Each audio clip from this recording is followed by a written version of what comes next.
The Permanent Floating Voluntary Society by Kerry Thornley. Published by Liberty Under Attack Publications. Narrated by Shane Radliff. Copyleft Notice. This book is covered by a BIPCOT no government license. Reuse and modification is permitted to anyone except for governments and the bludgies thereof. Further use permission. Please feel free to use, reuse, distribute, copy, reprint, take credit for, steal, broadcast, mock, hate, quote, misquote, or modify this book in any way you see fit. Sell it, make copies and hand it out at concerts, make t-shirts printed on flying discs, or do anything else because intellectual property is a state-based haven of the weak, the stupid, and those lacking confidence in their own ability. Disclaimer. The purpose of this short book is to provide individuals with possible solutions for finding freedom on the open ocean. Many of these solutions are perfectly legal, some are in a gray area, but some are outright illegal. That said, neither the author nor the publisher recommend or advocate anyone break the law. If you decide to pursue any solutions presented in this book, it is done at your own risk and of your own accord. In other words, be smart and practice excellent security culture. Transcriber's foreword. 71% of planet Earth is made up of wide open ocean.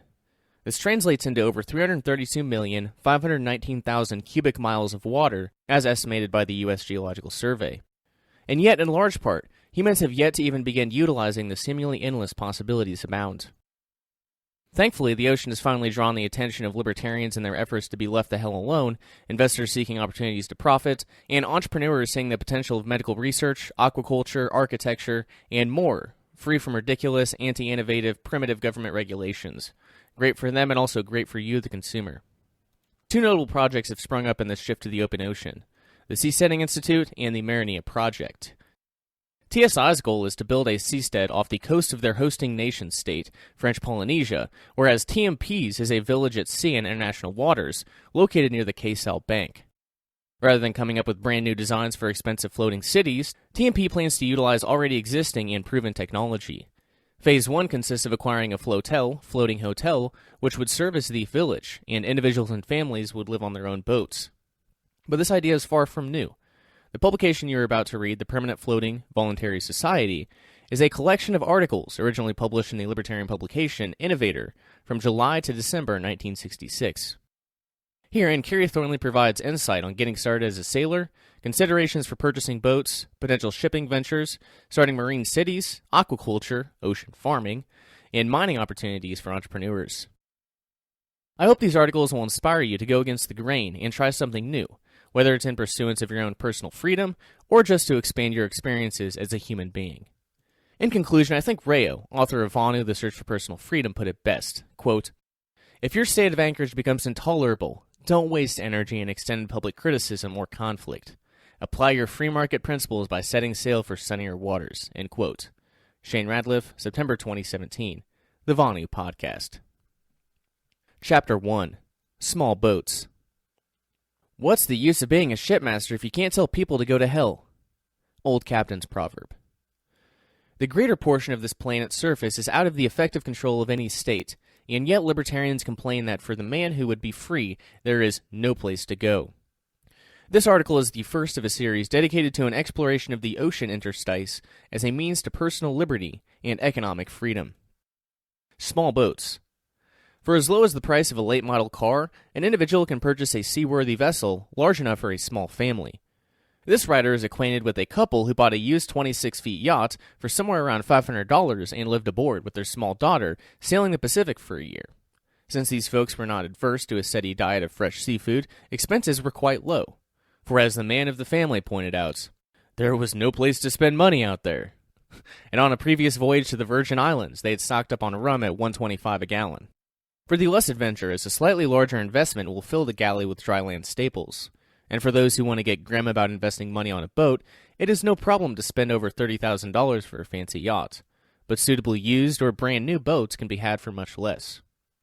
You can save yourself time by first getting some book learning, particularly with regard to sailing terminology, a small language in itself very important for conversing with instructors and other sailors. After you learn the difference between a jib and jibe, and learn the origin of such colorful terms in everyday English as landfall, leeway, tack, bilge, and mainstay, you are ready to take a course in theoretical sailing and or small boat safety. Such courses are given gratis by the U.S. Power Squadrons, which comprise a national private organization dedicated to on-the-water safety. And for libertarians who don't mind sanctioning the state, both the U.S. Coast Guard and many public adult night schools offer similar instruction. The next step is to go out on the water under the supervision of a competent sailor. The market rate for such practical lessons at this time in Southern California is around $10 an hour, including boat rental, and worth every penny of it. 6 hours of such supervised sailing ought to make you about ready to go it alone, for gradually lengthening trial runs, during which you can teach yourself to navigate with the help of any good advanced sailing manual. By this time, if you have not been doing so before, you'll probably be keeping an eye out for that special boat that fits you. A sailing vessel with a motor of some kind is probably the best bet for exploring the ocean interstice on a small scale, combining fuel economy with flexibility. There are boats made of steel, fiberglass, and wood. Some are built for speed and others for cruising. You'll be learning more about the choice of a boat for yourself in the process of becoming seaworthy. Meanwhile, the steps outlined above will help you get your rudder wet. Kerry, Thornley. Chapter 2. Large Boats. I glance at the chronometer. I stare at the thin red lines. If only the shore world were regulated by a force as logical, as honest, as the law of storms. Sterling Hayden. Large boats. A former political activist who decided to eliminate the middleman in his crusade for individual freedom, Bill Beer, illustrates in the flesh the permanent floating voluntary society concept. The Beer's Bill, his wife, Sue, and their 3.5-year-old daughter, Barry, perform the combination host-crew guide services of the new family occupation, charter sailing, aboard the True Love, which starred as a major prop in the movie High Society, about half their days on the Caribbean. When they are not chartering or sailing on a busman's holiday, their boat is tied to the dock in Charlotte Amalie of the U.S. Virgin Islands. Here the Beers make repairs and mingle with the 20 or so other couples in the Virgin Islands charter fleet. The Beers acquire the capital necessary for setting up their new business by selling all their property down to the TV set. Then they traveled to Connecticut where they purchased the True Love. At this time, Sue Beer had no sailing experience, and Bill had never owned a boat. They learned seamanship the hard way, under the tutorage of a dense fog, a churning inlet, a sandbar 200 miles of inlet waterway, and a storm in the Atlantic in that order on the trip down to the Caribbean, which prepared them for successful sail navigation of the reef-strewn, poorly charted Bahamas archipelago when their motor blew up near the end of the voyage. But now Bill can say, "We have a freedom and a independence matched by few, and the solid security of near self-sufficiency. We could ask no more." Charter sailing tourists in colorful parts of the world, as the Beers are doing, is a good way to make money while living at sea, but it is not the only way in which a large boat can serve as a tool of production. Simple freedom from police harassment for group activities, such as wild parties, clandestine political meetings, illegal medical operations, is a valuable condition which a boat can provide for a fee. In addition, he can run cargoes to out-of-the-way places, unserviced by major shippers, provide transportation to escaping political refugees, and undertake speculative anti-state ventures, such as the smuggling of American cigarettes into Spain, where high tariffs make such operations, however dangerous, extremely profitable. Smuggling opportunities in a world of anti-libertarian trade policies, in fact, are legion. One can take diamonds out of Africa and South America, run arms to rebels in Cuba, land used auto and refrigerator parts in Mexico, bring gold into certain near-totalitarian countries where ownership of some is unlawful, all for life, liberty, and property.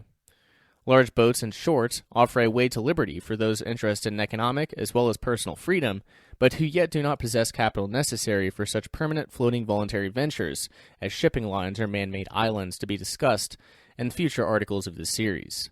Kerry, Thornley. Chapter 3. Ships and Shipping. The term cheap flags refers to the three states, Panama, Liberia, and Honduras, which lend their flag indiscriminately to all ships provided the owners pay once a registration fee and a very low yearly registration tax. Apart from this, the ship owners sailing under the cheap flag are not subject to taxation. Furthermore, this freedom from taxes is guaranteed by the law, at the same low level in Liberia for 20 and in Honduras for 30 years. It is most interesting that thus three small and underdeveloped states achieved foremost positions in the world shipping market, in spite of the various obstructionist efforts by others, states, and competitors. Peace plans. Ships and shipping. During the last century, no voice was louder in calling for government intervention than that of the American shipping industry. Not only did the shippers want subsidies in order to better compete with the subsidized lines of England, but they were quite willing to tolerate, and sometimes even encourage, trade tariffs as a means of enticing Congress to grant them privileged status. They got their intervention. Now American shipping is on an overall decline, and shippers are demanding increased subsidies in order to better compete with the non-subsidized cheap flag lines. If it has seriously occurred to any American shipowner that the industry's trouble is due to the expensive flag of tariffs, make-work legal regulations, and yes, subsidies for other people, and the resulting taxation, he is probably no longer an owner of an American registration-wise ship. For the most cheerful thing an American shipper can hope for besides a handout these days is a good and bloody full-scale war. Keeping this in mind, along with the corollary that anyone in close sympathy with the policies of American shippers cannot be expected to have much understanding of economics, the interested libertarian will find The Principles of Ocean Transportation by James Vernon Metcalf, a professor of foreign trade at Seattle University, a very fine book. Chief among its virtues is its comprehensive yet relatively concise approach to a field that is usually written about in either a highly specialized manner or in a style so popular as to be superficial. The Principles of Ocean Transportation is the introductory book for the libertarian interested in taking advantage of the freedom of the high seas on a heavy industry level. It provides orientation in all aspects of operating merchant vessels.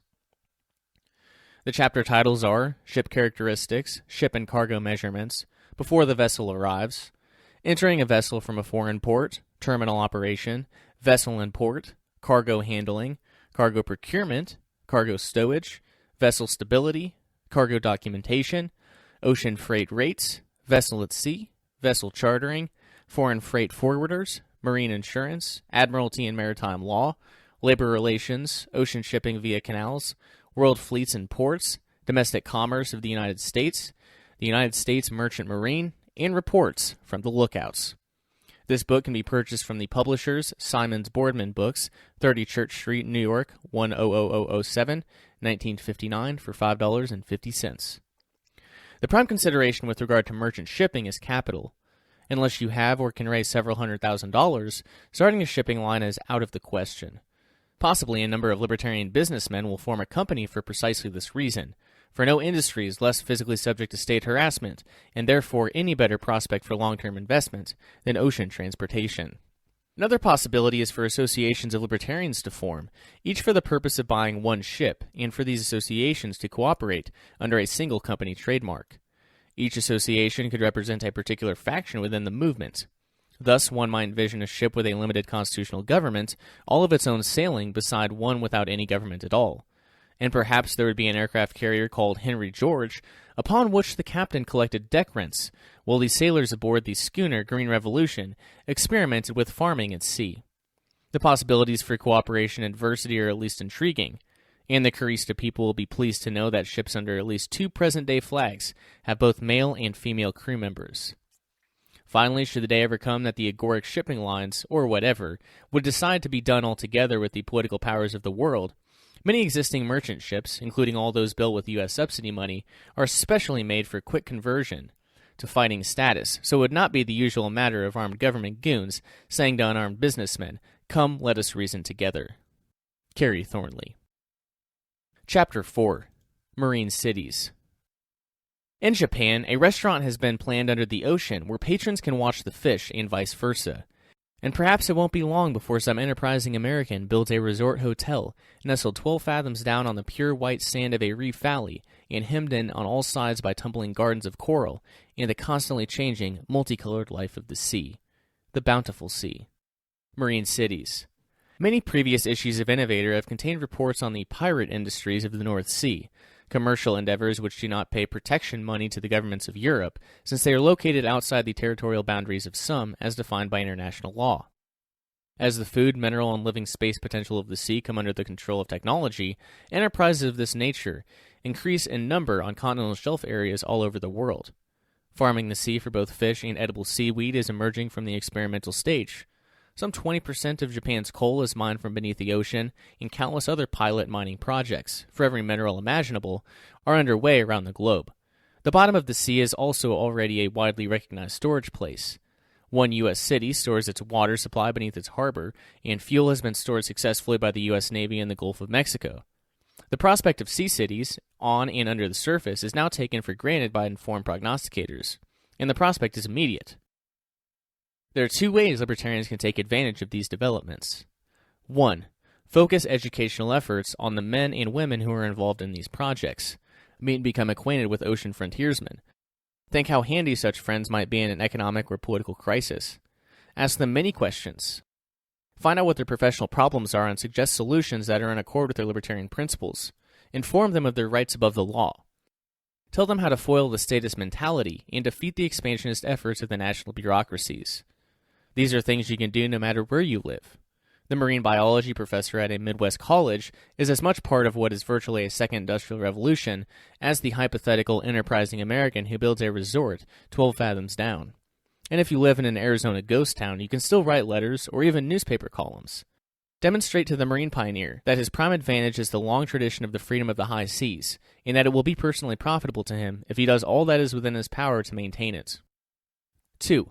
Concentrate investment of resources on maritime metropolis projects, particularly on man-made floating islands and other highly mobile capital, since this can best be defended against future attempts at control or confiscation by the world powers.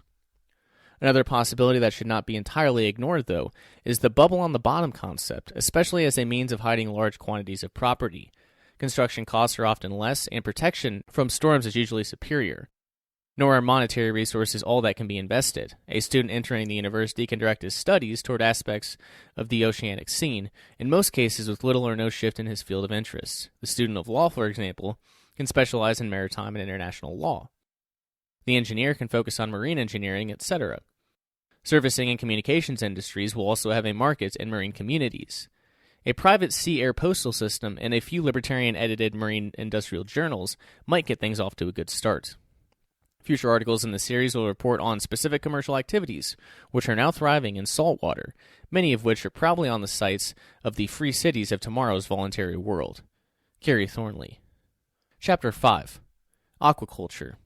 Quote, control of foodstuffs in the sea has a beginning similar to that of its counterpart of land.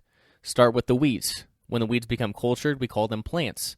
Once culture takes hold, then yield accelerates, and we have more than enough for our immediate needs. End quote. Robert M. Snyder. Aquaculture. Japan is the world's leading nation when it comes to farming the sea. Over 20 kinds of sea plant, for example, are marketed there for eating purposes. Some of these are harvested wild, but many are cultivated from seed, transplanted to oceanic nets, and harvested about 2 months later. They are then dried on sheets of bamboo mats. This end product, while it usually requires of the Occidental that he develop a taste for it, is rich in vitamins and very popular with the natives of Japan. In 1954, a Dr. Matsusaku opened the first commercial shrimp farms in Japan. 9 years later, he was shipping 70 pounds of shrimp per day. He has bred shrimp up to 8 inches in length, and he is also breeding prawns. A total of 2,860 pounds in 1961, 500 tons in 1962, and more than 1,000 tons in 1963.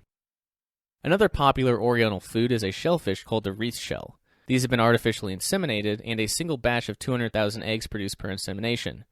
The Japanese also suspend racks from floats and grow oysters upon them in quantities of about 20,000 tons per year, and about 2,200 tons of eels are harvested each year on over 750 eel farms. In addition, bream, blowfish, bass, halibut, and gray mullet are also bred by fish ranchers. And when the market is bad, there are fatteners who will buy a part of the fish crop to retain in holding tanks for speculative purposes. The market is open for the ambitious entrepreneur who is ready to stake out his claim and start farming somewhere beyond the 3-mile-long arms of the land-going pirates of our time. Kerry, Thornley. Chapter 6. Marine Mining. Quote, undersea mining in some areas is already big business. Magnesium is extracted directly from seawater. Oil and sulfur have been taken from beneath the seafloor for many years. The ocean is already being opened up for commerce, and before long private industry will be spending more on undersea commerce than government now spends on undersea warfare. End quote. Marine mining. De Beers Consolidated Mines Ltd. Is engaged in undersea diamond prospecting and mining off the coast of South Africa. Global Marine Exploration Company searches for undersea oil in deep water. Marine Diamond Company Ltd. Mines by suction for gems. Ocean Science and Engineering Incorporated designs and builds undersea exploration equipment. Richfield Oil Company and Shell Oil Company are building undersea oil fields. Tidewater Oil Company is engaged in undersea diamond mining. And Yawata Iron and Steel Company of Japan mines iron-bearing sand from the ocean floor. Other companies are playing less direct roles in mineral exploration of the sea. U.S. Rubber has built and tested undersea storage tanks. Dr. Edwin Link, president of the Link division of the General Precision Inc., has camped out in a pressurized tent on the ocean floor. General Dynamics Corporation is one of the many companies that has conducted studies on undersea transportation. Hughes Aircraft has built submarine robot units to assist in the installation of oil wells. To list all of the minerals that are or will be mined from the ocean would simply be an exercise in recitation of the names of most of the elements. A similar exercise would be to attempt a complete list of the companies involved in one manner or another in ocean mining. The important thing to realize is that the heaviest industry is being drawn into the second industrial revolution in search for minerals. It is therefore essential that libertarians interested in advancing the concept of a permanent floating voluntary society do some hard thinking with regard to the ever-present problems of property and natural resources. The first claim theory, for example, as some prominent libertarians espouse it, would put most future marine mineral exploitation under the control of an aspiring monarchy which calls itself Aqualandia. For His Majesty King Marion I, in a proclamation dated 10 August 1961, published a claim to all the lands of the world that exist beneath the oceans and other saltwater bodies of the world, except that portion of ocean bottom or other saltwater bottom lands which are now claimed as the property of the various governments in the world, and where such claim is, as of this date, recognized as valid by international law. The proclamation goes on to assure that Aqualandia does not claim any right to govern, regulate, or interfere with the present or future use of the waters above its land, and adds that Aqualandia is patterned after that of England's. This proclamation was published in a pamphlet called The Aqualandian from the Aqualandia Society in July of 1966. But somehow I fail to see, speaking only for myself, how recognition of this first claim, if indeed it is the first, would possibly be in my interest. On the other hand, the standard argument of the most ardent admirers of Henry George, which hold that natural resources should not be claimed by individuals or companies or societies at all, but should be owned in common and at best a sort of universal profit-sharing plan, and would tend to condemn the present companies involved in ocean mining for coercively monopolizing the mineral deposits.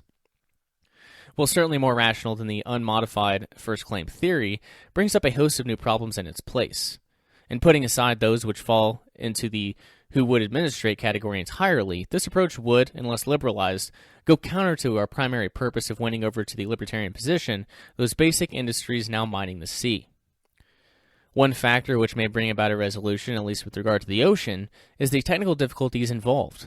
By the time one has extracted minerals of almost any sort from the sea, a great deal of thought and energy has been applied. It is far more difficult than driving a claim post into the ground or panning gold.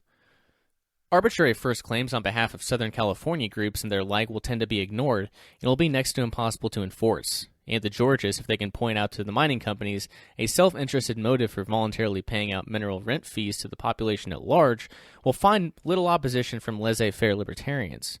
In the meantime, it is important that the rest of us develop a rational and simple procedure for establishing ownership of the natural resources in the sea, perhaps along the lines of John Locke's mixing labor formula. Kerry Thornley. You've just heard The Permanent Floating Voluntary Society by Kerry Thornley, originally published in Innovator, 1966. For more books like this, or for discounted bundles, visit libertyunderattack.com. Additional resources can be found at Vonu Podcast Intermission number 11, sharing the same title as this book, The Permanent Floating Voluntary Society, and Vonu Podcast number 23, Minimalist Sailboating, Setting Sail for Sunnier Waters, which can be found at vonupodcast.com/23.